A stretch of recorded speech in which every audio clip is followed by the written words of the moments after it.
Et je pense que, tu sais, bon, le danger évident, c'est le monde de Warley, où tout le monde ne fait que consommer du divertissement, ce qui ne demande pas beaucoup d'éducation et, à mon avis, ne mène pas à une vie riche et satisfaisante sur le long terme.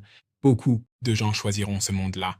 Je Je pense que certains, oui, certaines personnes pourraient le faire. Il y a aussi, je veux dire, tu sais, que tu consommes du divertissement ou que tu fasses quelque chose, tu sais, cuisiner ou peindre, peu importe, parce que c'est amusant et intéressant à faire. Qu'est-ce qui manque à ça, n'est-ce pas? Tout cela est purement égoïste. Je pense que l'une des raisons pour lesquelles nous travaillons, c'est parce que nous nous sentons valorisés. On a l'impression d'apporter quelque chose aux autres. Je pense que certains, je me souviens d'une conversation avec une dame en Angleterre qui aide à diriger le mouvement des soins palliatifs. Et les personnes qui travaillent dans les hospices, où, tu sais, les patients sont littéralement là pour mourir, sont en grande partie des bénévoles, donc ils ne le font pas pour être payés. Mais ils trouvent cela incroyablement gratifiant de pouvoir passer du temps avec des personnes qui vivent leurs dernières semaines ou leurs derniers mois pour leur offrir de la compagnie et du bonheur. Donc je pense en fait que les rôles interpersonnels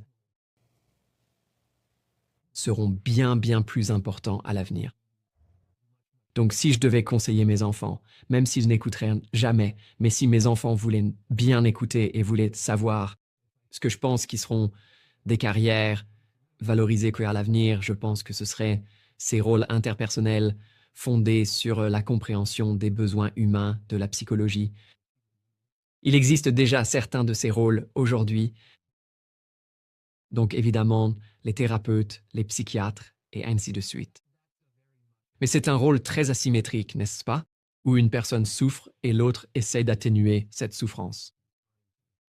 Ensuite, il y a des choses comme ce qu'on appelle des coachs exécutifs ou des coachs de vie, n'est-ce pas? C'est un rôle qui est un peu moins asymétrique, où une personne essaye véritablement d'aider une autre personne à vivre une vie qui soit meilleure, que ce soit une vie meilleure dans son travail, dans sa carrière professionnelle ou tout simplement dans sa vie en général.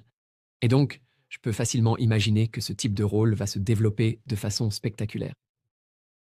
C'est un paradoxe intéressant qui existe lorsque la vie devient plus facile,